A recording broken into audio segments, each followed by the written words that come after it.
which we call the Twilight Zone. Steve Kerr, and you look at Steph and Clay, and even Draymond with his lack of Has it 2 in a row. 7 points for him. The twirling Doncic. Melting into the defense. The front player strikes. Swing, fly ball. Well hit left center. Ronald Acuña has home. Rookie rushing record for the Steelers. Look, he came into this game averaging 3.67 yards per carry. 42nd out of 49 qualified rushers. Freeze to begin the third quarter. It has been incredible. Here he comes again. Oh, goodness. And the Greek basketball god. And he was a great guy that teaches the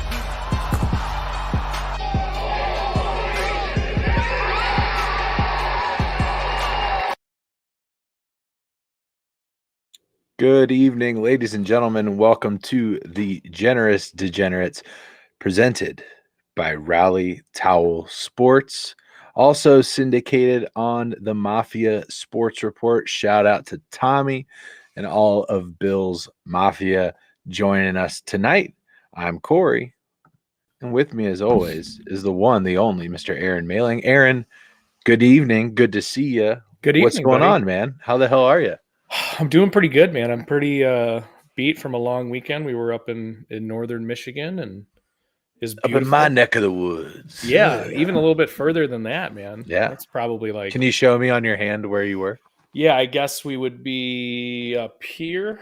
Like Near Traverse City area? Yeah, Traverse City area. We were at Glen Arbor. It was cool. We got an Airbnb right on the lake, and it was cool, man. I mean, the weather hadn't quite turned. It was the first day was like in the 70s, and it was kind of mid 60s, and then we had 50s, but got out and played some golf. Oh, yeah. Solo. Manitou Passage.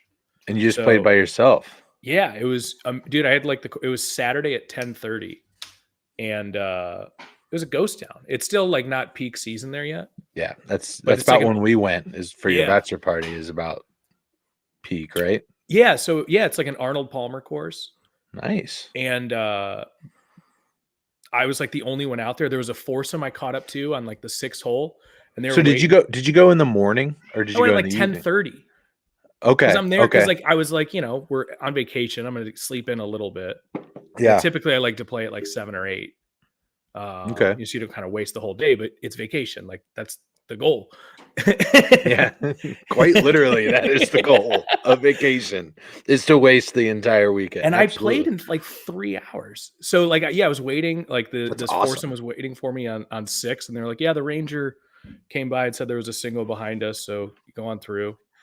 And the guy, this is the most Michigan story, and I have to share this. The guy, it was, I don't know if it was a bachelor party or just like 4 guys out there having a good time. They're probably like late 20s, mid 20s, maybe.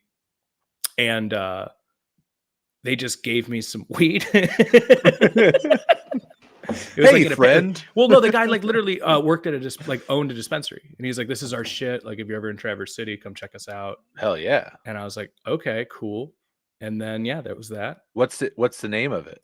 I don't remember. I'm not. You'll have to figure it out and let me know, because I'm going to Traverse City the beginning of August. I'll tell you offline. Yeah, that's cool. Yeah, that's totally cool. And then I'll just be like, hey, my friend, also apparently your friend, yes, sent me here due to your good patronage, your good good charity. So no, how's your golf game been lately? Dude, of course, like when you play by yourself, you're like on the fire. Shit. Just on fire. And I don't know if it's anybody see this shit? Anybody like, see this? I don't know if it's because you're playing by yourself, so you're kind of just like in your own zone, or like I said, for this one, I didn't have to wait on any tee box. I got going. I played in like 3 hours for 18 in a cart. I shot a 92. Wow. All right. Which is a tied for my best record I've had this year. That's great. Which was also at a pretty like nice but very challenging course. And a true 92, right? In Cleveland. Yeah. True 92. Nothing worse than, we should do a draft one time of like just guys that you play golf with, and there are guys that you play golf with. It's like, yeah, I shot a 92, and then like his buddy in the back's like, no. So No, he my didn't. opinion of it is golf is like you're playing against yourself. Exactly. And if there's money on the line, absolutely, we got to follow the strokes and the rules. Obviously we can do gimmies like, good, like whatever. That's fine. I agree with you. I'm cool with people taking a breakfast ball when there isn't a range warm Like a up. range. Yeah. Um, So what about this rule? I saw this rule. I think it was on like TikTok. The rule was the gallery rule. And the rule basically states like me and you are playing around together. You and I both see my drive bounce like 3 times. We can't find it. We're really cool with, we understand that this ball is somewhere around here. We just can't find it. Right. No penalty drop. Yeah. Oh, 100%. Yeah. We're like, well, it's right again, around here. And if you're playing for money, it really is up to the other team. And I wouldn't, I would never screw somebody over if I actually thought I knew where it was. I'd be fine with that. Yeah. Obviously, when you're playing like PGA Tour, you have spotters, and even then, you still have like a 3-minute clock or something to like look for your ball. Yeah. Once you get to the general area, and that's the thing. The gallery. as long as we all agree, like, it was right around here. It's for the sake of pace of play. Hell yeah, no, I'm not counting that. Yeah, yeah, and just like if there were a gallery there, we would have found your ball. Like if we were on tour, that's and you hit that shot, right? Yeah, and you hit that shot, we're finding that fucking golf. Yeah, because there's gonna be a circle of dudes. Like it's right here. And again, that happened to me this year. I piped a fair or a drive down the fairway, and it was like over a tree, but it's like a dog leg left. It's like right where you want to be, like right where the line of shot. Yeah, and even everyone like, nice. Yeah, even everyone on the tee box is like, dude, great fucking shot. And we go to look at it. We go 100 yards out from where it should have been 100 yards in, but all knowing where the same line was. Right. And nobody could find it. And of course it's the worst. It's like, I'm just going to drop right here. It was you mentioned like playing for money. Even if I'm playing for money, like in my head, I'm playing against me more. Right. Because like I'm never betting something to where like, honey, it's gonna be hard to make the mortgage. I just lost. No, it's like round of golf. Yeah, exactly. And it's usually split up like front and back. Yeah, so you can like win it back. Yep, absolutely. All square happens more, I feel like, than money changing. So I played golf with you a couple of times. Yeah, and let me ask you this. So and the reason I feel like I need to ask this is because most of the times when we've played, it's been kind of like party environment. Yes. Like it was like my 30th birthday is like, I'm just thinking my of recent times party. we played your bachelor party. Exactly. Before the wedding. Yeah. But exactly. that one wasn't a party, I would say. That was probably the closest we've had to like real golf. So let me ask you, music, no music? Depends on the mood, depends on the vibe. I'm usually, if there is going to be music, I don't want to have to shout over it. Yeah. And keep in mind, I might be at some time 40 yards away. So I like a light dull music that you can kind of hear across the fairway, or it's, it's not overwhelming on the tee box. Yeah. So I prefer a speaker on a nice. But you prefer some kind of music, some kind of background noise. It just depends on the vibe. It depends on the group. Like when I did this, bachelor party, hell yeah. If drinking is part of it for like why you're golfing, then yes. If it's not, even if it's like, because even like if I'm playing a serious round, I might have like a beer or two on the between the front and the back. That I usually don't want it to be like a party. Just depends. It depends on what kind of mood I'm in. Like, am I out there hustling, working on my game, or am I here to party with the boys? Yeah. Oh, I gotta say this season, so far I've been no music.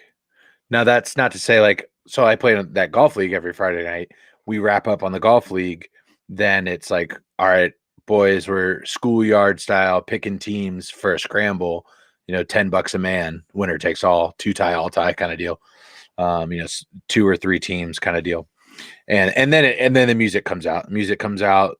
Ceramic pieces come out, things like that. And we're having it a little bit more laid back. But during league play, I'm a little bit more reserved in terms of that because, like you said, I'm grinding. I'm trying to get better. I'm competing, things like that. So, by the way, I've got first half league championship tomorrow night. You're playing for it. Yeah, playing for it. So how does that work? Is it? Yeah, go ahead.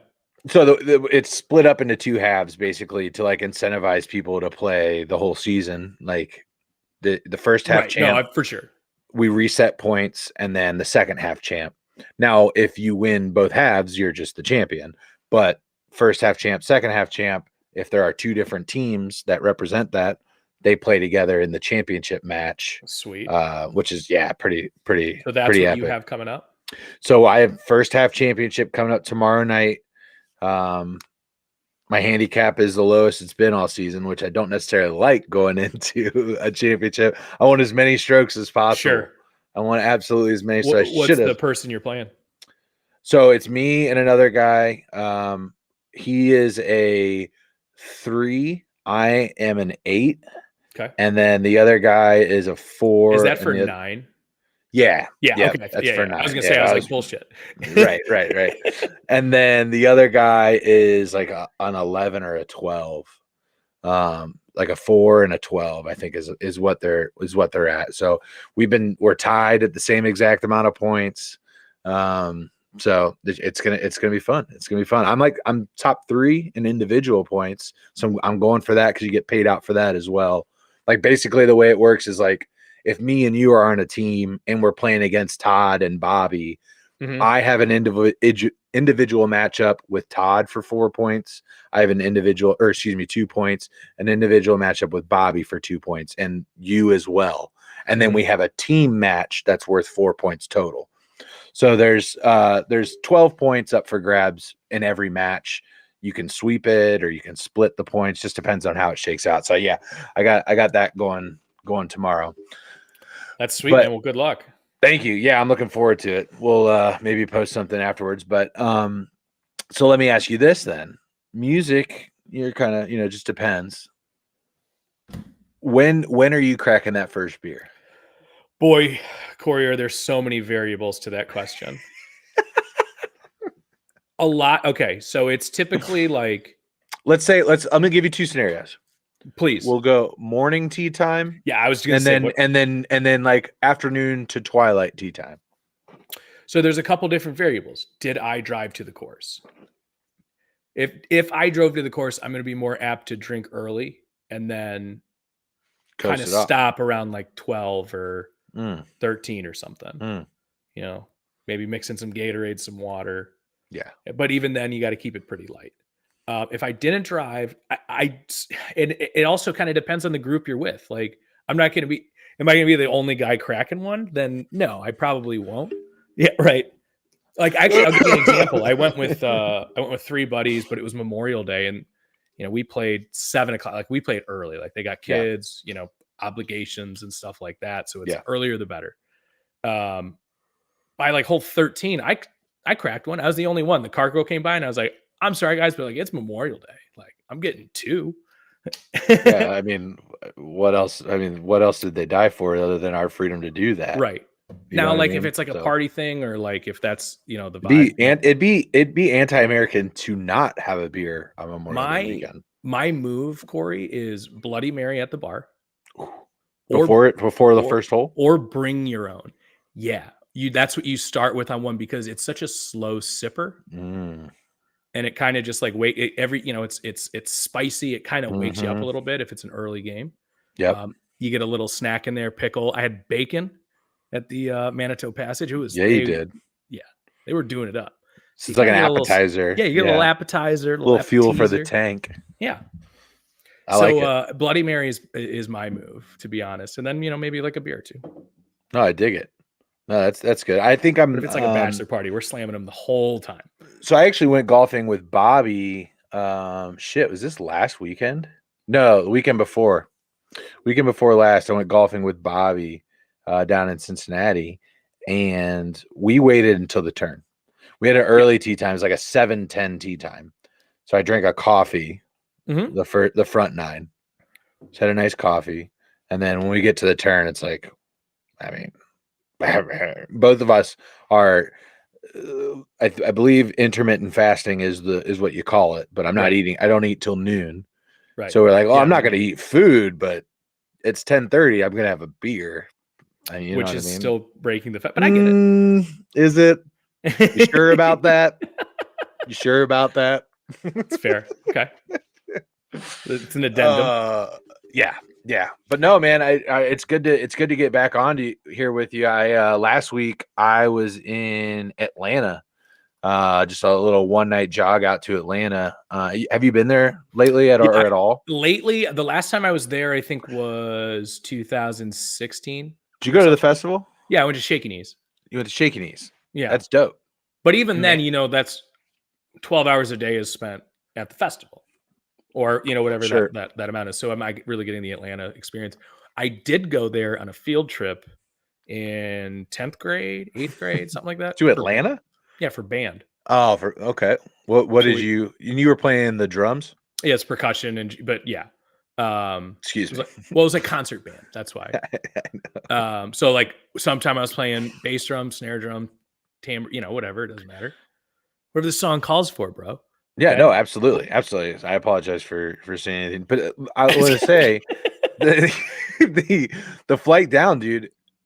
Why are movies so fucking good on planes?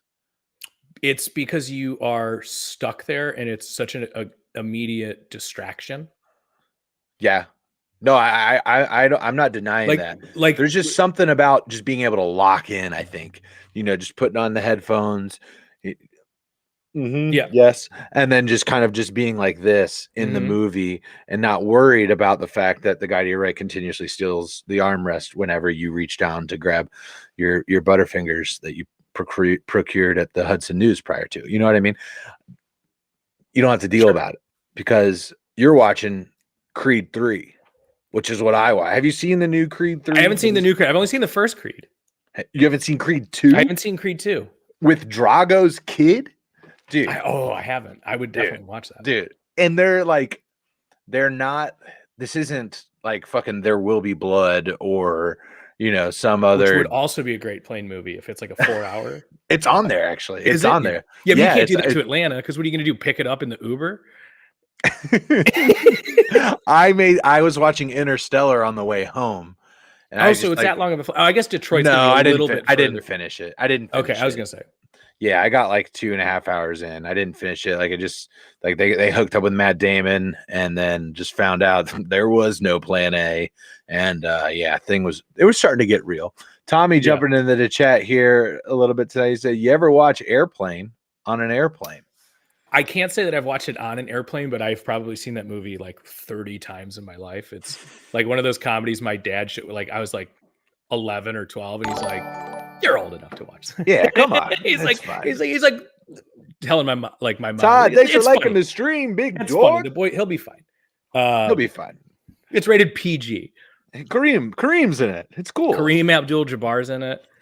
Phenomenal movie. I did make the mistake. Well, not mistake because it's a great movie, but probably not a movie you want to watch on a plane. As I watched Argo. Have you ever? Oh shit! That was actually a great plane movie. Yeah, I think that was on my way back from like Vegas or no, I don't remember where it was, but it was a long enough flight that I got to watch the whole thing. Christopher jumping in the chat with a "Let's go Buffalo." What up, Christopher? We appreciate you dropping by, big dog. Todd coming in with some breaking news out of the NBA. Ja Morant out for all next season. Oh my goodness, is this true? If Todd's putting it up, I mean, I'm assuming so, yeah, but I just got to verify it with my own eyes. That's fucking crazy. I mean, I feel like that's, unless there's, I don't know. I'm gonna knee-jerk react. Welcome do it. To the show. That's what I do. My name's Corey. If there isn't anything else new, see, the only thing I'm seeing it on is Butt Crack Sports, so that's why you got checked. ESPN says so, is what Todd is saying. Todd, did you get butt cracked? I'm not about to get butt cracked, dude. Let's just, while Aaron's looking at it, let's pretend this is real for right now. Let's do it. If there is nothing new that has come out, then this is ridiculous, in my opinion.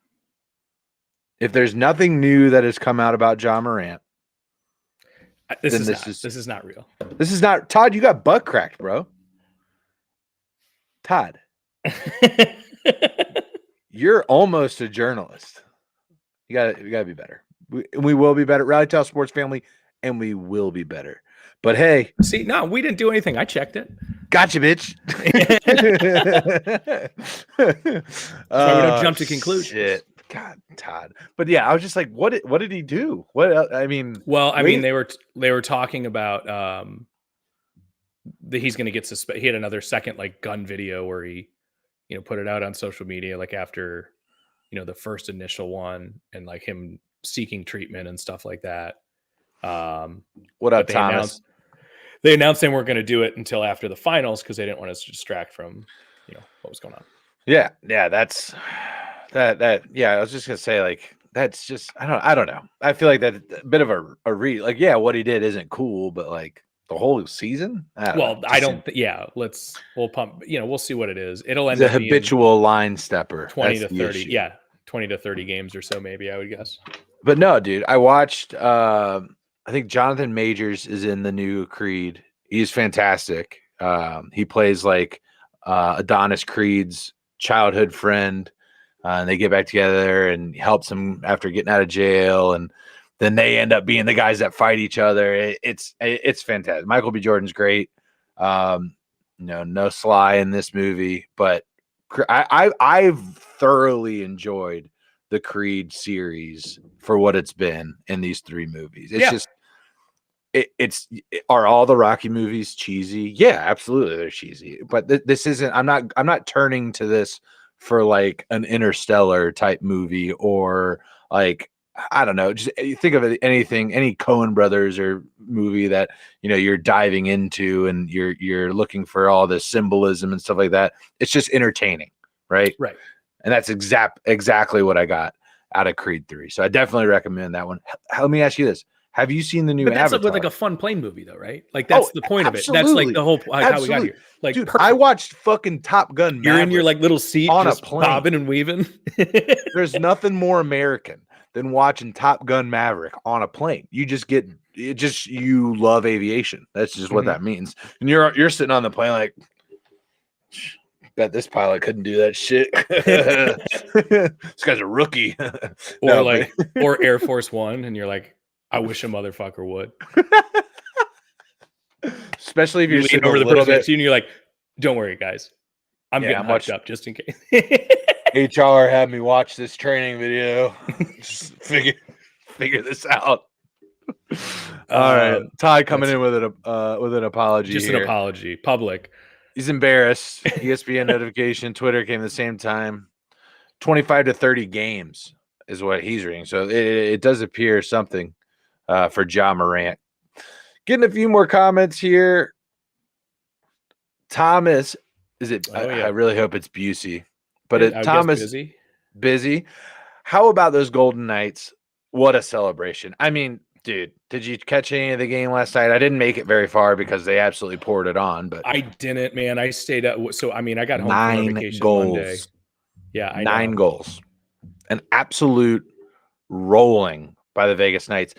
2 teams now that we have their first championship. I was going to say cool for now, obviously, it's not like Vegas Knights fans had to wait too long. It's true. And are they going to now be the new spoiled fan base? I think so. Yeah, it makes sense. No, I mean, we're sitting here right now. I'm a Bengals fan. You're a Browns fan. We've got a bunch of Bills fans in the chat right now. They didn't deserve this fucking championship, right? I'll come out. I'll be the one that's you don't deserve this. What pain? I'm not saying they don't deserve it. I am. I'm putting my foot down. It's a little, like I feel more for Nuggets fans winning their first title in franchise history. Absolutely. That's yeah. But hey, good for Golden Knights fans. Because here's the thing. Yeah. They also, if you were a longtime Las Vegas resident, you just didn't have a team. And it sucked because you had to, you're like, all right, I'm a 49ers fan over here. I know the Raiders were always pretty big there too, but you know what I mean? Like you're kind of piecemealing your fandom together. It's normally a lot of people, at least from what I've heard, a lot of people that live in Vegas aren't from Vegas. Yeah, no, I know. So it's kind of like that, like almost like that San Diego vibe, but it seems that due to the success of the Golden Knights and then the Raiders coming in and at least being competitive, that the Aces won the WNBA. Yeah. To have success early is key to kind of developing that kind of grassroots fan base. That they're developing there. Todd coming in with another that he's sorry. It's okay, Todd. We love you. You got butt cracked, baby. It happens. You got butt cracked. It's happened to me before, just not on a live stream. So, but it's okay. I'm glad we live fact check though, because we don't look terrible. It's just Todd. We don't. Just Todd. I appreciate that. So Josh Allen is the next Elway. Coming in with the Bills going 16-1. That one, I'm assuming, being a loss to the Cincinnati Bengals on Thursday Night Football. But what 16-1? That's a bit egregious, right, Aaron? I mean, yeah. I think they'll. Who's the one? Like, is that just? Oh, that's week 18 when we're resting the boys. Yeah, we're resting them. Otherwise, we're too. We're pretty humble. We don't want to be. We're not going for the history books. We have one goal, and it's the Super Bowl. Yeah. So we'll rest him. We'll rest him up. Josh Allen, leading rusher again. We need to rest those legs, right? Yeah. No, that's not going to happen, guys. I'm sorry. Are the Bills going to have a 12-13 win season? Maybe. Quite possibly. Maybe. Quite possibly. I wouldn't be surprised. But hey, I know we got a lot of Bills love in the chat, so we appreciate you guys stopping by and we love Bills Mafia. Yeah. Love Bills. Cut from the same cloth. We love Tommy. Shout out to the Mafia Sports Report for syndicating this program. Whether you're watching us on Rally Towel or you're watching us on Mafia Sports Report, make sure you're subscribed to both channels. It's an awesome way to support us. It's a super easy way to support us. Just liking the stream. It really just helps us get in that algorithm. You know what I'm saying? Get out there to the world, to the masses. And as Tommy said earlier on his show today, we are the most underrated podcast on YouTube. It's not even close. Not even close. Anyway, let's see what else we got here, Aaron. So I was going to ask you, have you seen the new Avatar yet? The Way of the Water. No, I haven't. I saw the first one. Great, fine. Amazing. It's been like 12 years. It's been at least 2 decades. I'm out. I'm sorry. You had time to keep my attention. I'm out. I'm a different man now. I agree. That said, I wanted to see it in theaters. When's the last time you went to the theaters, by the way? Dude, that's such a great question. I don't know. I wanted to go see Air in theaters, and then you wanted to see what? Air, like the and not that that's when you necessarily the Jordan movie. Yeah. And then it was like it'll be on Prime in 4 weeks, and I was like, I'm gonna wait 4 weeks. It's just so fucking expensive. I really go to the movie I'm theater. Gonna probably go see Oppenheimer in theaters when that comes out. Like that IMAX. Looks so good. Like that's the way to do it. Nice little comeback story. That's a good. I wanted to see Bert's movie, The Machine, Bert Kreischer's movie. Yeah, I actually almost tried to go with that with my buddies, and we just couldn't get our schedules worked out. And then again, just be a fun one. Well, yeah, it's gonna be on Netflix in like a week and a half. Yeah, you know what I mean. Like that's one that seemed a little cheesy. Did you see it? No, I haven't. I want to, but I am incredibly cheap. I have the the ESPN Disney Hulu bundle. I pay for that. I give that login to my mother. She pays for Netflix. Not anymore, dude. That shit ain't working. Not anymore. And you know who put it best on Twitter was Blockbuster. I mean, like, we didn't care if you like shared the movies just as long as you rewound them. Exactly. I'd gladly rewind my streams. Yes. Yeah. Easily. No. Yeah. I promise I will. I'll turn them back before the due date. I swear to God. So yeah, I don't know what I'm gonna do, but I might just be like, peace, Netflix. I got Apple TV. I got Hulu. I got Disney. Prime. Yeah, I'm kind of out on Netflix now. But also at the same time, like you know how many people they got to cave? What that was is what did their subscriptions do? Yeah, because I don't think they lost many. I'm curious. Because the people that were paying for it are now. Yeah. Go ahead. I'm not curious how many they lost. What I'm more curious about is how many they gained. You see what I'm saying? Oh, no, well, that's what I was saying originally is it definitely gained because you had all the people that were mooching it off other people that are going to be like, fuck, fine. Because they're in the middle of a show. And here's what the real question will be is stream count.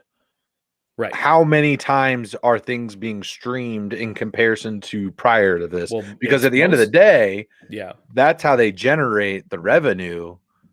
It's not by subscription. Subscription. Oh no, it's totally by or new subscriptions is a huge thing that they're judged by like on their quarterly Wall Street report. However, they're also that's growth. In order to get funding from a production studio to do a movie that's going to go straight to Netflix, it has to see a lot of eyeballs so that it can get the aftermarket cash that it's not going to get from going straight to Netflix. Break that down for me. How does that make them more money with more streams? Because there's not you're paying for the service, so there's not advertisement.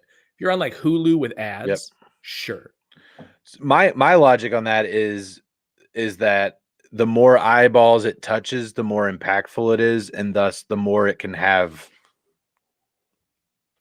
an impact outside of just the movie, if that makes sense. Well, like sure, there's certain situations with like I don't know, take like Wednesday for example. Let me talk Dune because they made a bunch the movie of money. Well, Dune. That's not Netflix though.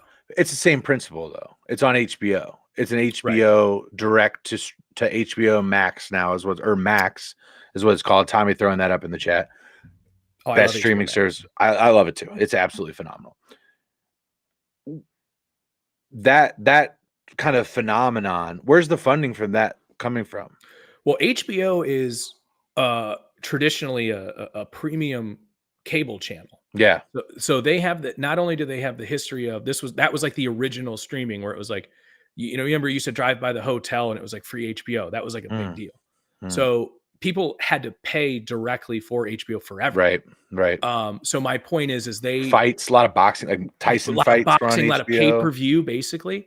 That's where they originally came from. So yes, they changed their business model to softcore porn, but they have like what is it, Taxi Confessions After Dark, and the pink pack, dude. When I was 10 years old, I had the largest birthday party of my life. When I was 10 years old, I had this thing when I was a kid. I don't know. Were you like one of the first kids to fall asleep at a sleepover?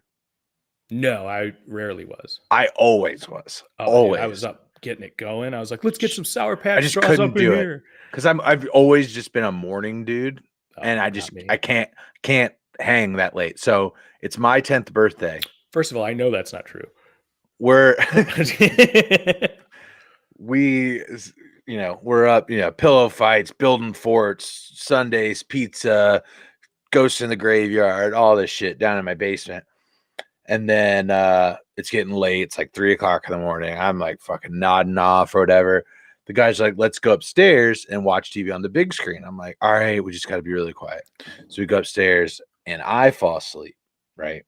Next thing I know, Mom comes downstairs. What the hell are you boys watching? And I open my eyes and there's just naked chicks on the TV. All my friends are sitting in like a half fucking circle running around the TV just like this. So how convinced are we that this isn't just how you're remembering it? And you were like, oh no, Mrs. Jenkins, I was sleeping. And that's what you've convinced my house. It was my house. Oh, so it was your mom. Okay. So never mind. Yeah, it was my mom. Mom, no, I was the one sleeping. Well, here's the thing. That's on your mom. My distorted the parental controls on. All right. The password is like 111. Like what the fuck? Well, that's even worse because that means she did it and made it. Just testing me. I don't think it's Come on, here. No, fishy. but the reason I was saying that is take the bait because for HBO, they turned themselves into a streaming service. They're still a channel. Yeah.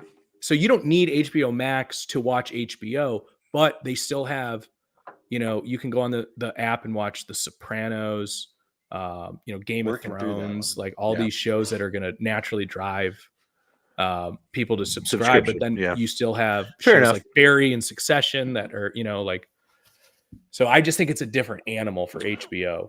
That's fair. It's kind of like Disney. It's more. But at the same time, I think you're right on the Netflix point. I'm just curious to see if what that will do. If then production houses are going to look at the streams and say, well, I can get way more eyes by taking my product over here to HBO or to Apple TV than taking it over to Netflix, where your streaming has gone down. And if that's going to result in a reduction of the quality of the product, and then people just aren't going to be on Netflix. You get what I'm saying? Like it'll kind of be or a snowball effect. Every other streaming service that looks at this and sees like Netflix's stock is skyrocketing because their revenue.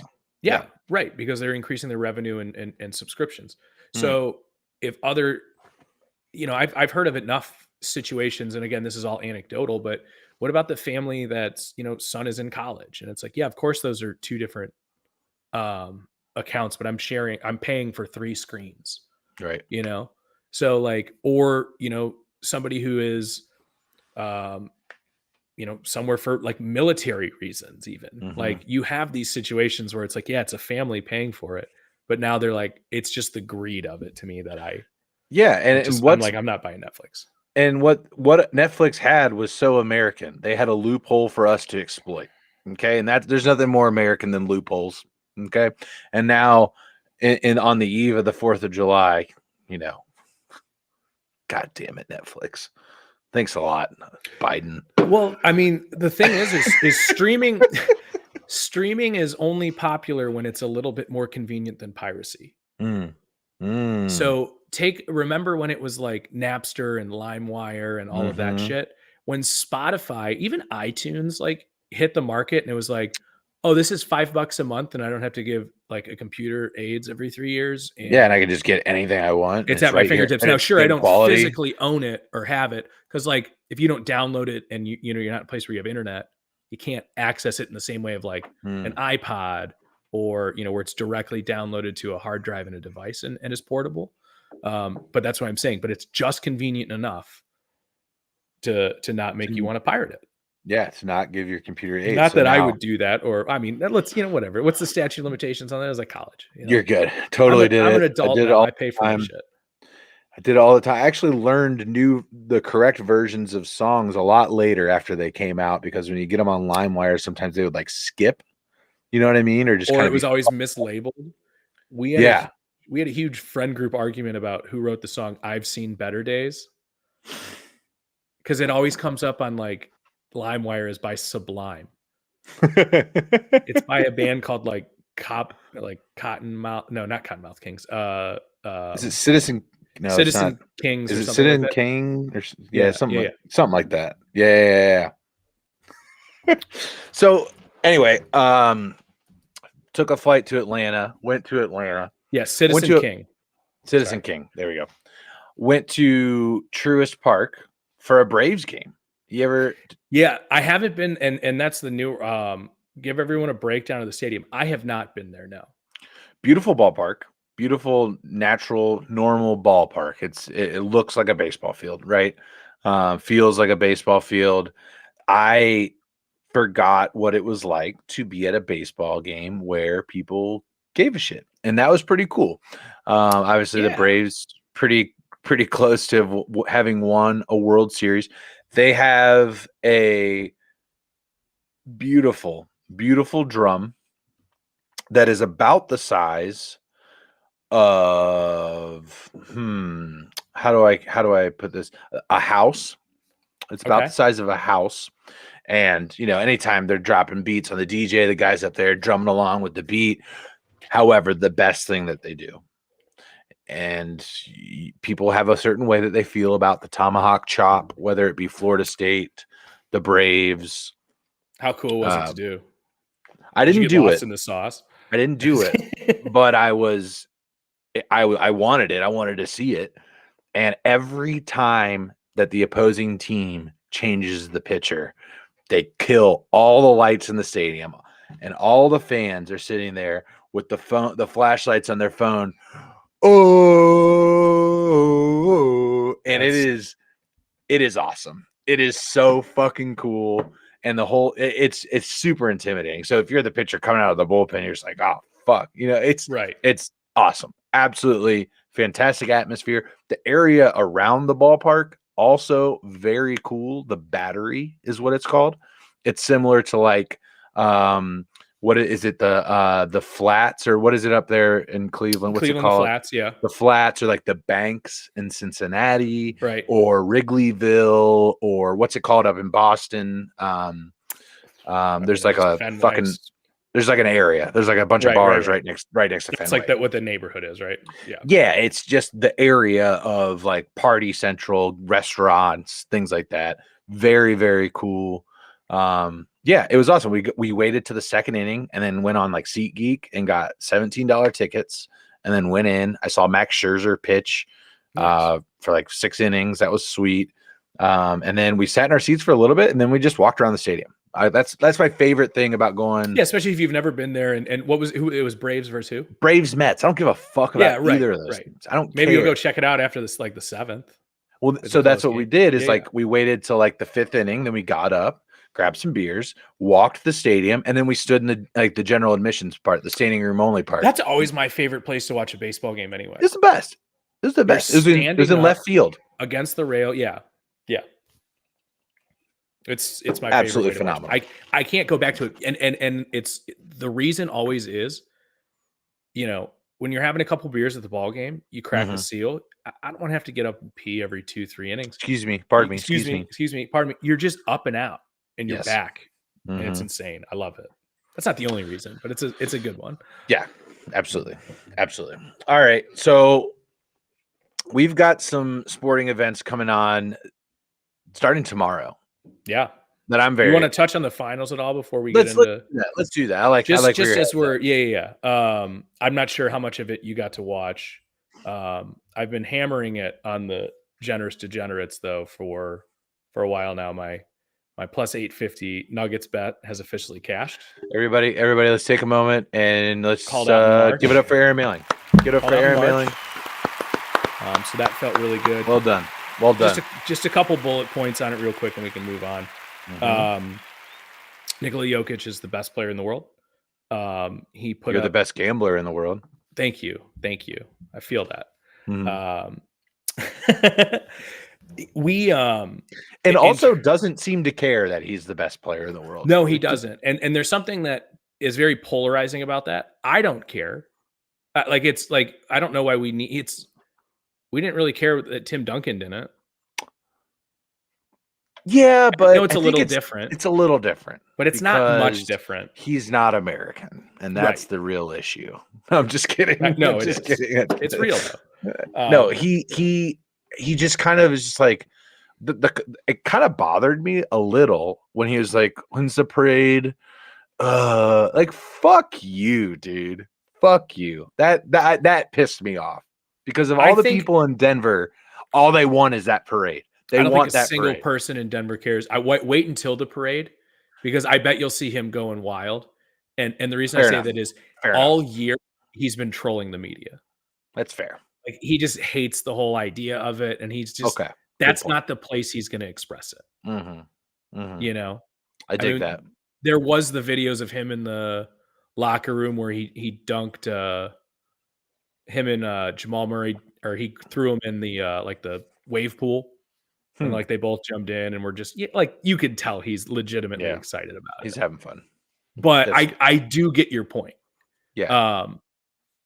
But he's still the best player in the world. I mean, he led the playoffs in points, rebounds, assists, steals, and blocks. That's insane. Literally every measurable statistic. Yeah. He was the worthy MVP. And Jamal Murray played phenomenal basketball, and hats off to the Heat for making it as far as they did. They were, an underdog story, proving again. I'm sorry, Jimmy Butler is not a superstar. He is probably the best. He would be the best number 2 in the league easily. Yeah, he's the best A-. Yeah, he really just did not show up in the finals. Bam did. Miami's roster just was never going to cut it. They didn't have the size. That's why you saw Aaron Gordon just going off. Yeah. I think that you can draw similar parallels to the Stanley Cup Finals. Yeah. When looking at the other team from Miami, the Florida Panthers, different reasons. Like the Panthers had a lot of really good players, just dealing with a lot of injuries. You hear the coach afterwards. We got guys with broken bones trying to get out there and skate, and which is insane, by the way, and concussions and torn muscles and things like that. That roster just wasn't going to carry them over the scoring power of the Vegas Golden Knights. And I think it's a similar thing to what we saw with Denver and Miami. Not total sidetrack here, but I have a little bit of a theory for you, and we're gonna just throw a little bit of money at it just for the superstition of it. Okay. So the last two losers, you've had the Phillies lost, the Eagles lost the Super Bowl. You've had the Heat lose. You've had the Panthers lose the Super Bowl, or I'm sorry, the Stanley Cup. Whoever loses the World Series, we're going to take that football team and bet to them win to their the conference. division. Yeah, win their their conference. Your conference. I mean, yeah. I love it. I love it. We're going to do it. We're absolutely going to do that. Absolutely, because especially if it's like reasonably. We'll know in like week 4. Yeah, I don't remember where week the 6. Week 6, right, something like that. It'll be like value will still be there as long as whomever it is doesn't. What if there's not a football team in that market? What? Well, then we don't play it. Then we don't play it. Then that's what the odds telling us. Is there a baseball team that doesn't have a football team in their market? Probably. I'm trying to. Who? Toronto. Bills. Yeah, but okay. But it's not. Toronto is just northwestern New York, right? That's all. Right. There's no Oakland anymore, but they're not making it. Gonna lose the World Series, dude. Well, they won fucking 7 straight. Have the Oakland A's? No, it's June. Who gives a shit? Similar to the Reds in that what they're doing right now, because I think they're about to sweep the Royals, which whoop-de fucking do. The Royals aren't that great. They're up 3-1 in the 5th right now, but the Reds do this every year. Right before the All-Star break, they just start kind of like teasing your dick a little bit. And you're just like, oh, I don't know, 3 games out of first place in June, man. We could compete. We could compete. No, you can't. You can't. And it's the same thing with the Athletics. Okay, but I like that strategy a lot, Aaron. Well, the other thing too is it looked like the Sixers had a chance of doing it again, like to get to the at a certain point in the playoffs because they were up. What? Yeah. And the other thing too is you can. I think maybe. Testing into this theory, you maybe put just a little bit on the Dolphins now. Put a little bit on the Dolphins now. Is the juice going to be that different? Because what if the Marlins lose in the World Series? I still just like because here's the thing: Philly still made. I would maybe just bet Miami to make the playoffs, which I still think might be plus odds. I mean, they did last year. I don't think that's but you crazy. have the Bills, the Jets, and the Dolphins all in the same division, even with the Patriots. Like, what are there to win the division odds? I mean, I can look it up right now, but let's take a look at it. We're just spitballing. You just love Mike McDaniel. That's what this is. No, I'm not even saying you don't love him. I'm still saying it's about the World Series bet. I'm just saying. Okay. Philly was on a 3 championship team tear, like where it looked like they could have had a chance, right? No. I know Philly and I'm sorry. I know the Eagles and the Phillies lost. Excuse me. They did have 3 championship losses. Allow me to elaborate. You had the Phillies losing the World Series. You had the Eagles losing the Super Bowl. Prior to that, you had the MLS team lose to LAFC. Oh, did they? In the MLS Cup Championship. Okay. Just saying, city losers are hot right now. City losers are hot right now, at least for the conference championship. They fuego. We'll play around with that a little bit, but just a little bit of a theory. I like it. But so to close out, congratulations, Denver, on winning your first NBA championship. Denver's a really cool place, especially just Colorado in general is a very cool place to visit. Dude, no, I mean, sure, I live there. Cool, I get there's it. So many other Colorado is cool. Get that now. It's not even that cool. But no, I mean, it's beautiful. The hiking is phenomenal. Anyways, congratulations, Denver. And, looking at next year, I think they're going to be right there again. Have to be, right? If Jamal Murray stays healthy like that. And no, I like the Nuggets a lot, and I'm happy for them. And again, betting them in March. Thank you, boys. Well done, Aaron. Well done, Aaron. We've got a couple of good basketball futures that we played, this year. Pretty far really out finals because I took UConn before we even got seeding going to the NCAA tournament, and you took the Nugs. So and I had John Rahm winning the Masters. Look at you, just look at you. And I got to tell you, man, this fade the streak business it's phenomenal.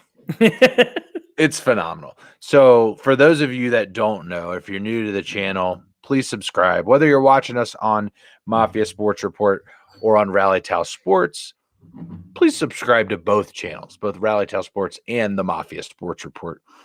Like and share the stream. It's the easiest way to support us, and it's free. So that would be really cool if you did that for us.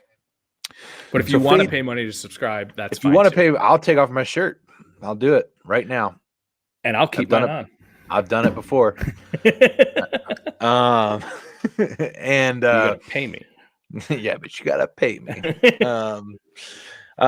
So fade the streak. Basically, you wait till a team gets to in baseball, 5 losses in a row, 5 wins in a row. Either way, we're gonna start betting the opposite of that. And I've been doing it. And basically, I'll throw out, I'm going to use random numbers for you right now. Let's say my bank account or my bank roll going into the Super Bowl was $7. It wasn't, but let's just pretend it was. After the Super Bowl, it was $14. I did a really good Super Bowl. I doubled my bankroll. Currently, it's up to $30. Right? Just doing fade the streak. All I'm doing is betting against what's happening based on the odds of a baseball season at this point and doubling down each time until it happens. I'm only going in to each fade with 3% of my bankroll so that I have the longevity to stick with it as long as I can. And it's been paying off, man. I'm up over 150% since the Super Bowl. It's just working. Basically the risk is that a historic streak could happen. It absolutely could happen, but that's gambling, right? That's gambling. Yeah, for sure. I mean, I love the theory behind it. That my worry is at what point, because it's a way to when do you run out of bankroll. There's got to be a time that you shut it off.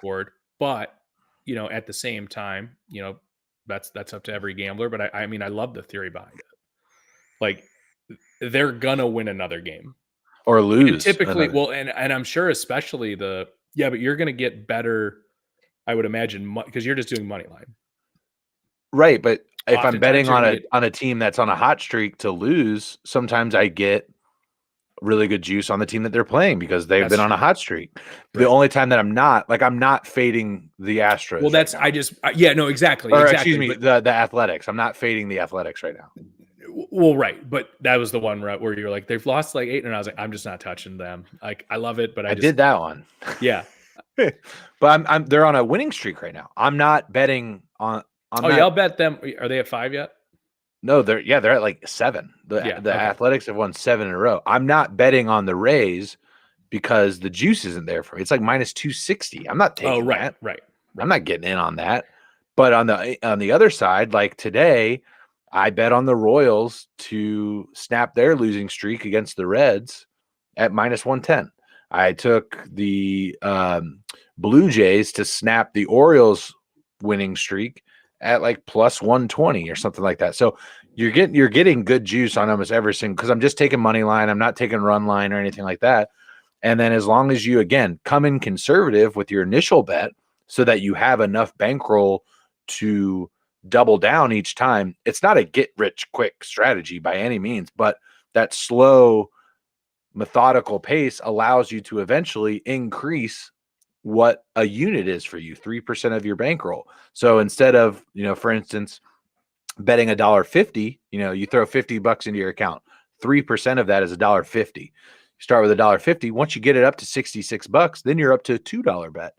And you work it up, and you continue to do that, and you're gonna eventually, it'll start to compound a lot quicker. So hell yeah.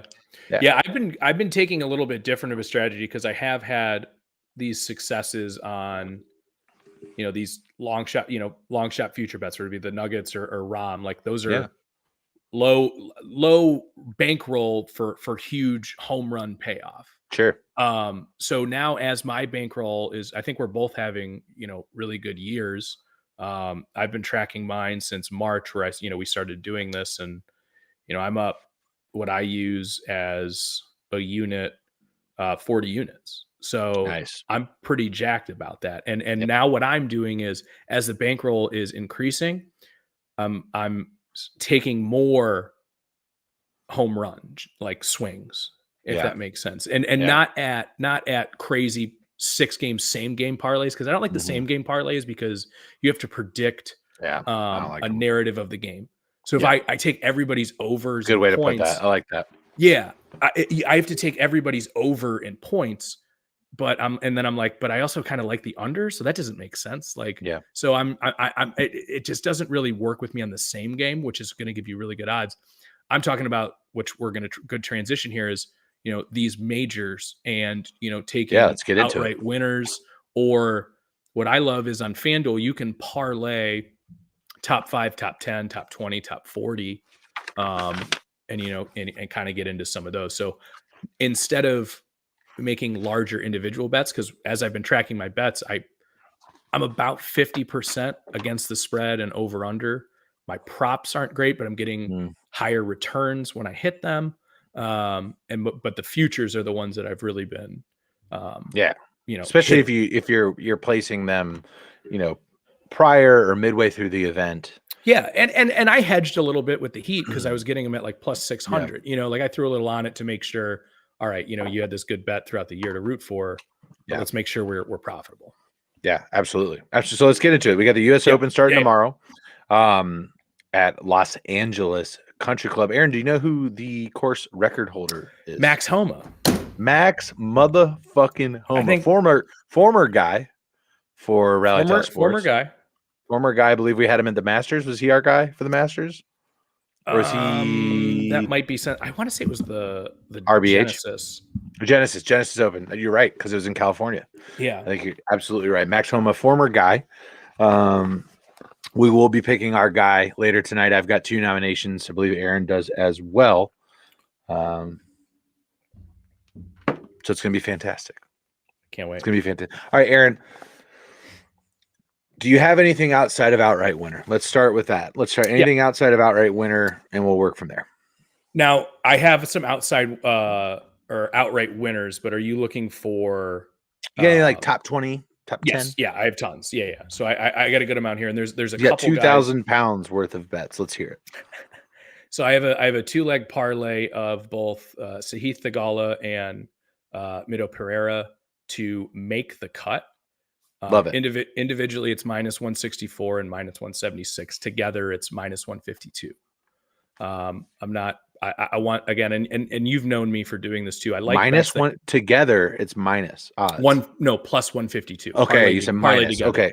Oh okay. yeah, I'm sorry. Okay, thank you, because I was a little concerned with that juice there. No. Yeah, thank you. We're plus good. 152 on it.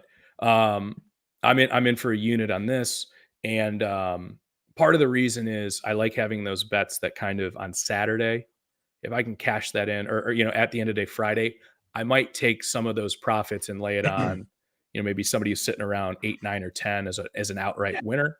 Oh yeah. But again, have something to root for the cut. Always makes it a little bit interesting for me. What do you got outside outright winners? I got some more, but I don't know if you want to go back and forth. So I got 3 top 10 plays, but I've also got 4 top 20 plays. Top 20 plays have kind of been my lamb and tuna fish, if you will, for the last couple of golf outings. So yes, sir. Basically, the strategy here, I'm going to lay out 4. I lay 4 top 20 bets with the bet being that as long as I hit 2 of them, I'm making money. Right. Anything beyond that, like an odd number, like 3 or 5, I don't really like that, because then I have to hit more than I don't have to hit. Does that make sense? Like I have to, if I lay 5 top 20 bets, I need to hit 3 to make money. And again, I take all of these at plus odds. I'm not betting on Scotty Scheffler to make top 20. I'm not doing it. There's no value in that bet. What do I got here at plus 125, top 20, defending champion Matt Fitzpatrick. Plus 150, I got 2 blue chip golfers in Dustin Johnson and Justin Thomas at plus 150 each. And then at plus 175, I got Cam Young. That is my top 20 bets. Those 4 again: Fitzpatrick at plus 125, Justin Thomas and Dustin Johnson at plus 150, and Cam Young at plus 175. Fitzpatrick got the braces off. Yeah, so, looking great. Looking great. He's ready to go. He's not a child anymore. He's out getting pussy. And he And he won last year. And I know it's a different course, but it does mean something to me that you can play 4 days and win a major, because that's much different. Yeah. It's a different course, but it's the same.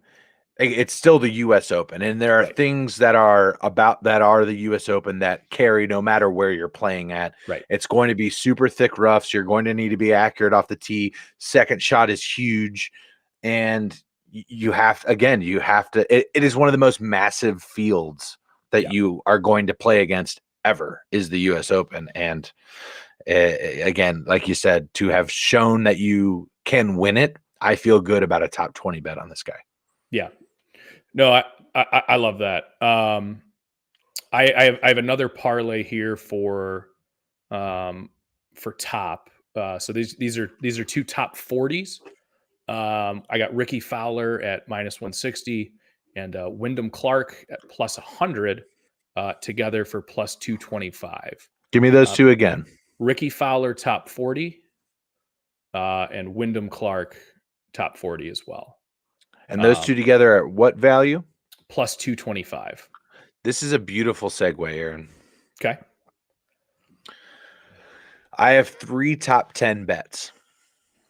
And before you said that, I was going to say, Aaron, if you can name 2 out of 3 of these guys, I will chug 2 beers, one in the face and one in my caboose. Is that 2 of them? But you named 2 of them already. Wyndham Clark and Fowler? I'm glad I didn't say that.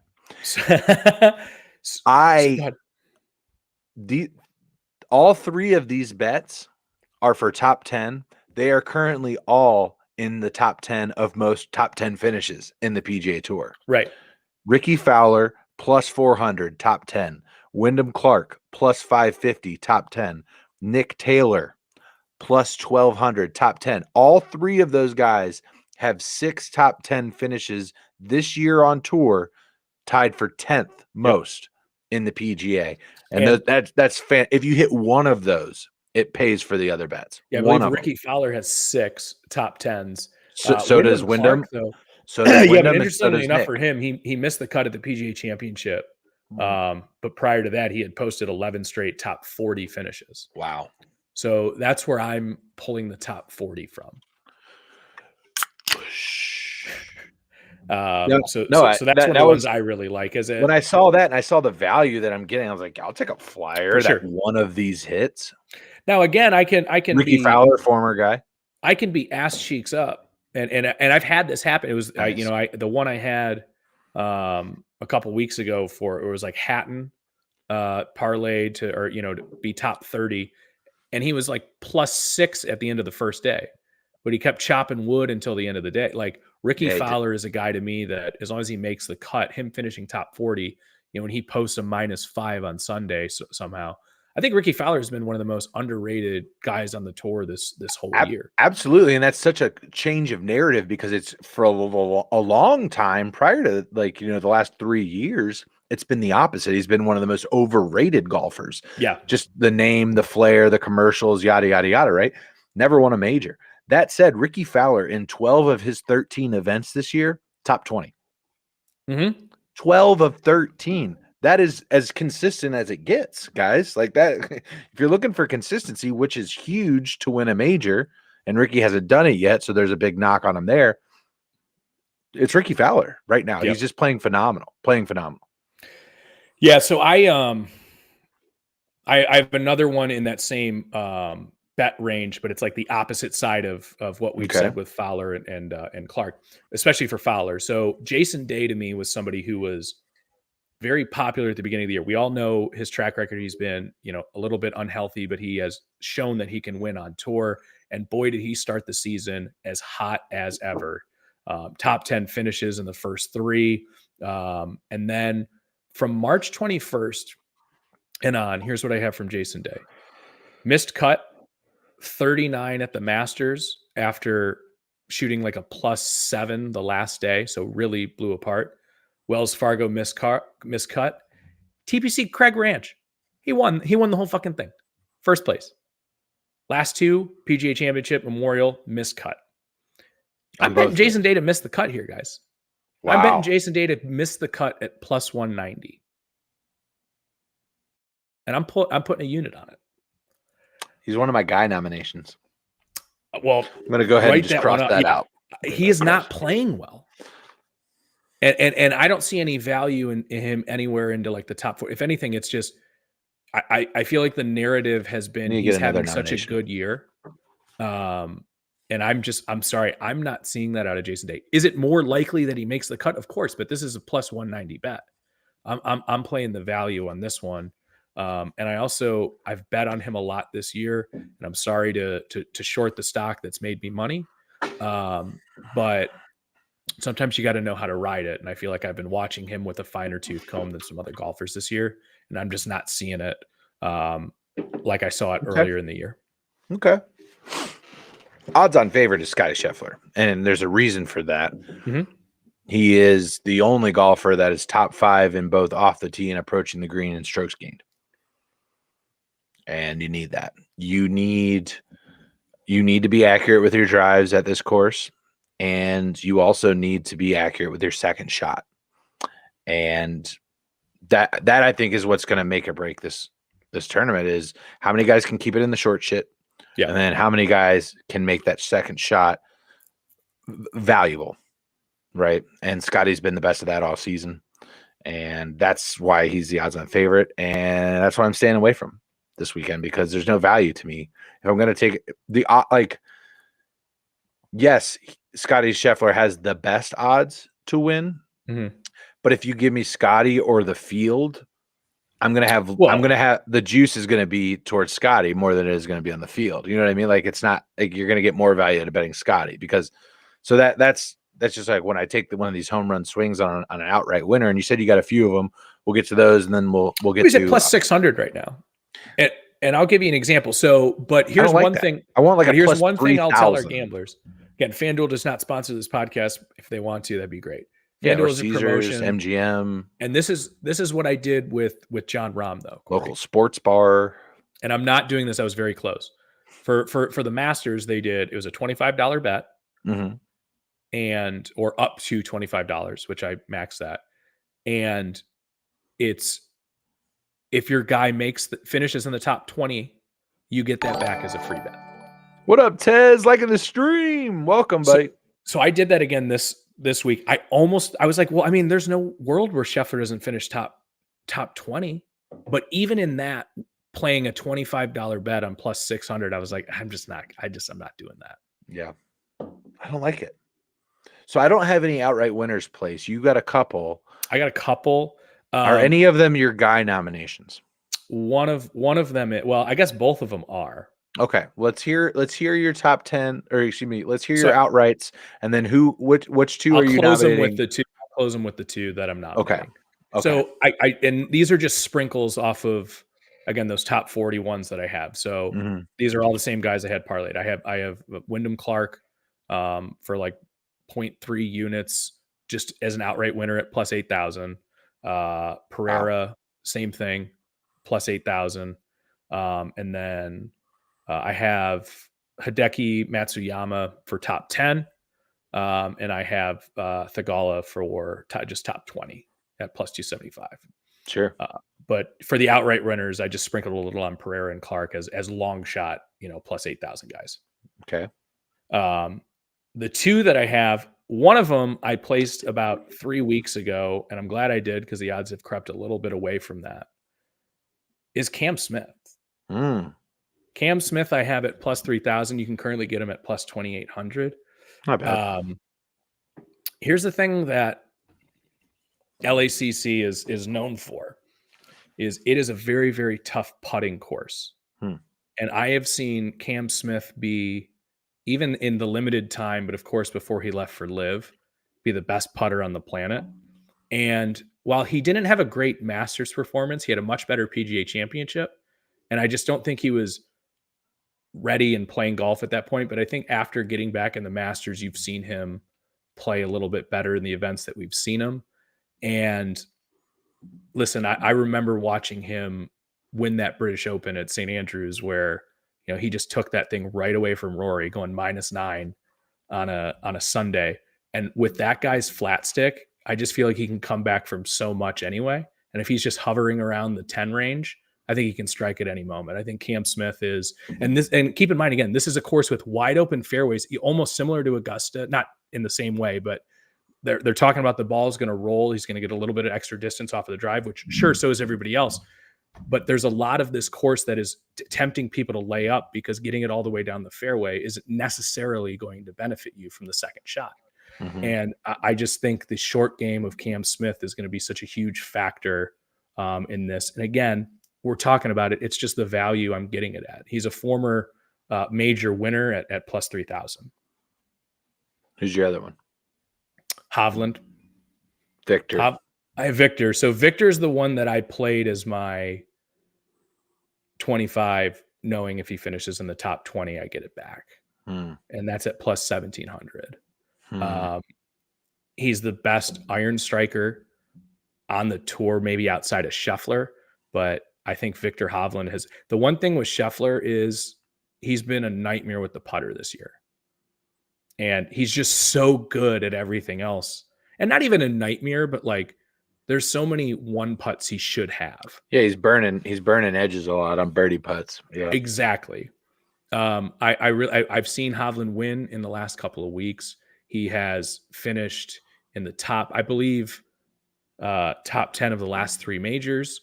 And I believe I heard a stat too, where it's like the last 4 majors, he has the best plus minus by like 7 strokes from the field. Okay. I think I also feel like it's his turn. I have trouble with it. I got trouble with it back to back. Well, he's not back to back but you know what I mean, because majors are different. Which is, I guess, why we're not talking about. I can't imagine a world where winning makes me not like somebody more. I know it's just. I know what you mean. The hardest sport in the world to do it consistently is golf. It's the hardest sport in the world to be consistently better than everyone else. Yeah, but if it wasn't, you wouldn't be getting plus 1,700. You know what I mean? Like, right. I've got a couple. One you've already talked about a little bit today. One you haven't. The one you talked about, just based on the value and based on his attributes, which are driving and iron play. Mito. I think he could absolutely win this tournament. Mito Pereira. Yeah, I have him as a outright. It's not a. I know. Yeah, he's not a year guy type nomination. No, he totally is. I already have him as an outright. I think he absolutely can win this tournament, and I got him written down. I got him written down right here. The other one who is a little bit more of like a favorite, like the comparison to like your Victor, right? Cam Smith, to Mito is Victor to Colin Morikawa. Colin Morikawa. Absolutely. Can't touch him. Why? But he came out today talking about he's going to have to get on his knees to fucking tee the ball up. What are you talking about? Morikawa? Oh, his back. You're saying his back? Oh, yeah. I can't touch a guy with back. Where did you see this? When did this come out? Oh, it's been out. You know what? He's doing a Joker move. He's just fucking with them. He's just inflating odds. So he's going to drop a bunch of cash on himself. All right. So here, let me see what it is. Okay. So ordinarily players tee up the ball bending over their legs, which is pretty naturally bad idea for their back. But what Morikawa is doing is he, quote, I pretty much squat down and tee it up, he says. It's just to make sure I bend properly from the hip rather than put too much stress on my back. That doesn't sound like my back is fucked and I'm trying not to hurt it. It sounds like I'm managing my back because I swing so fucking hard. I'm sorry, I can't back you on Morikawa. That's fine. I had Jason Day. You can't back me on that one. Well, who was it on the last one? Who was it on the last one that was going to be my guy? Oh. No. Then you couldn't back me on that one. It's fine, Aaron. I think it was Homa, and he played terrible. It's fine, Aaron. It's fine. Mito Pereira. Yeah. Oh yeah, that's our guy. I was pausing for a second because I had him written down and I have a couple stats for him. So, obviously he switched to Live back in February, where apparently he's been playing very well. I'm not watching Live, but apparently he has placed 6 or better in 4 of the last 6 outings. and he's been playing well, in some of the majors. But he has had in the Masters and the PGA Championship this year, Pereira has gained 8 and 10 strokes respectively between his drives and irons, which is the second best behind only Scotty Scheffler. That is a stat right there. That's and a hell of a stat. For somebody who's at plus 8,000, hell yeah, I'm rocking that. Let me see if there's, because I always wait until we select who our guy is before I put money on him. I'm going to see where he's at right now. We're going to find Mito. Plus 9,000 right now on Caesars.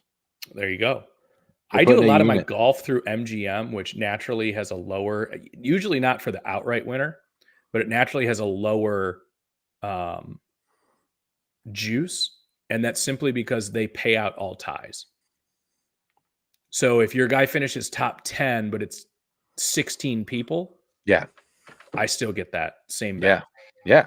I just prefer that. I'm so sick of here's $2.50. Ties or losses. Like, right. Fuck you. No. Fuck you. Love it. Absolutely fantastic. All right. Well, we got our guy, Mito Pereira. We're going with the first live guy to be the guy. Yeah, that's true. Wow. And you know what? I got a little bit of a soft spot for him because of Full Swing, I think. Yeah, that's true. Yeah, he seems like a decent, and I'll be honest with you, I feel like that's why I've been betting on Thagala a little bit too. Who I have top 20. Chile as well, I believe, right? Is that where he's Chilean? He's a Chilean golfer. No, he's Indian. Mito Pereira. Oh no, I'm talking about. You're talking about Thagala. No, I'm talking about. Thagala's from like California or Florida or something like that. And that was one of the other reasons I liked him, is because he's a California guy. What's funny is I'm surprised neither of us brought up Max Homa. We didn't bring course record holder. I feel like I heard about that 2 weeks ago, which is great and everything, but there's too much build up eyes on that for me to think I'm getting value from it. Same time, this guy, he's played this course so many times. There's going to be an advantage. So I would if you're gonna, depends on what the juice is, but like a top 10 bet, I wouldn't hate that. I would more so do something like that than outright winner. And I'm not saying he can't do it. It's the same as I'd feel better about I would be like a top 20 on Tony Finau, just a guy that's constantly there, but never really proven to me that they can take that next step. Yeah, that actually might be an interesting parlay right there. Max Homa, Tony Finau, top 20 parlay. Yeah. I like that. I like that a lot. Interesting, man. We'll look into that. Interesting, man. That's fucking interesting, man. But I'm super excited. Anytime it's like a major, it's just a different kind of weekend. And of course, Sunday is Father's Day. It is. So it absolutely is. Thinking about that here, Corey, what are the plans with the fam? You're a father. I'm not, but I'm gonna golf anyway. And I'm going to get angry at all the old guys who are out there. And I'm like, this pace of fucking play. So Friday night is I'm headed down to Cincinnati, headed back home. It is actually, today is my dad's birthday as well. Shout out to the one, the only Mark Ransom James. Happy birthday, Dad. Mark. Love you. And he's 65 today, and every Father's Day, my dad's and my stepmom's side of the family, they do a scramble. So my dad, me, my stepbrother, and my stepmom's cousin, we are a scramble team. My dad's 65 now. He gets to hit from the senior tees. Nice. So he's going to drive up ahead of us and tee off, put one out in the fairway, and then just let the big dogs eat. You know what I mean? Love that strategy. Yeah. So we're going to drive down Friday night after work, try and get out a little early. It's Father's Day. Got to go. And, Friday night, just kick it. Saturday, I think we're going to. So are they coming up there then? No. I'm driving down to Cincinnati. You're driving. Okay. I'm driving down to Cincinnati. Saturday, going to do like a pool day with the girls, put them to bed. Then Katie and I think we're going to watch. I told her, I said, we're watching Avatar. We're watching it. My dad's got this huge like TV down in the basement. Eat a gummy, smoking a J, watch Avatar. Yeah, it's Avatar. Come on. And then Sunday, wake up, it's like a 5-team scramble. So it'll be like 20 guys out there. Nice. They got skins, closest to the pin, longest drive. It's gonna be an absolute blasty blast. It's Father's Day, dude. That's awesome. And why is it that Mother's Day is like? Not trying to blow our cover here, dads, but like Mother's Day, it's like, well, let's all get together as a family and have brunch. And then Father's Day is like, leave them peace. I'm gonna go play golf. Bye. I mean, not to blow our spot, but I feel like if we're just shittier people, I think. No, that's what we want. And here's the thing: is like I think you're generalizing a little bit, because of course that is not everybody's Father's Day and not everybody's Mother's Day. Fair. But if mom is like, I'm going out to brunch without y'all, and like going with her friends or other mothers and having like a Sunday fun day or whatever that ends up being.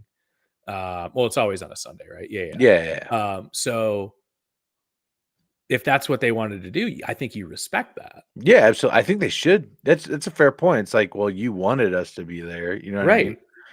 Yeah, I think moms should do that. Absolutely, they should do that. And then, like, if you're a single dude, you should be at those brunches too. I mean, there's got to be some divorcees out there. You know what I'm saying? Oh, yeah. Yeah, you know what I mean? If they're going to be doing bottomless mimosas while they girlfriends. Yeah, that's true. It's a tough wall to get through, though. Yeah, depending on the ratio. Yeah, my friends told me I'd be a really good stepdad. You kids? Yeah, that's always a good way to start a conversation at the bar. You got kids?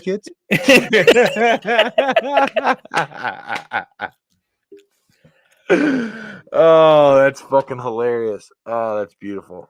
But so you're heading out. Who are you playing with? I'm playing with Chris, and I think his dad's gonna ride with us. But is he not golf?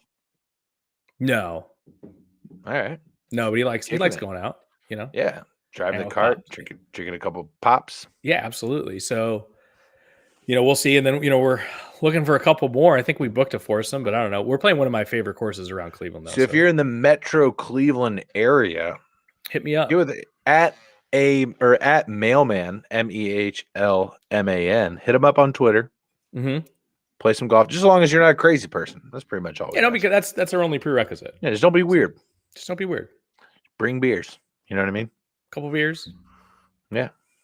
If you want to, maybe you're the kind of guy who smokes cigarettes, and you're like, you can have one, dude. You don't do this very often. And I'm like, oh, you're right. All right. Oh, thank you, friend. That'd be fine too. Oh shit! Anything else? Well, I think we gotta get out of here. Yeah, man. I think you're probably right. No, man. I'm excited about the Open coming up. Sad, just a little sad about this. Kind of, I call it the sports golly, where it's just baseball now until there's some golf, of course, but I'm not as big of a baseball guy. September. Yeah, I'm just like. But this is the time to, get outside, have some fun with the family, friends, do all that. Get out and golf if you like it, or whatever your, events are. I know pickleball is pretty popular if you're a pickleballer. Yeah, dude, what the fuck is that? That's going on. Like, that's getting crazy. I haven't played it, but it looks fun. I'm not going to knock it. I'm just saying, like, it came out of, dude, racket. I know it's way different. Racquetball. Yeah. Dude, we used to have a blast going to the it's such a good workout. I've gone with Mary a couple times. It's absolutely so much fun. Mop the floor with her. It's honestly, it's kind of sad. No, she's not terrible, but you're just making her better is what you're doing. Right. Yeah, exactly. So good for you. What a husband. What a guy. I remember being like, do you want me to play left-handed? And she's like, I'd rather die. That's awesome. I know. You got a winner. You got a winner. You got a fighter and a winner. That's fantastic. So follow us on Twitter at rally_Tau_S. We are going to be following our guy, Mito Perella, the Chilean missile. What we got to give him a nickname. That's Cuba. I know. That's why I cut it off. I don't know. What's Encanto? Isn't I have no idea. Easter Island is technically a part of Chile, isn't it? Okay. What are those The things Earl called? of Sandwich. Is that the same thing? What are those statues called? Nope. Moai. I don't know if that's even technically. Yeah, Chile. I think we should stay away from that one.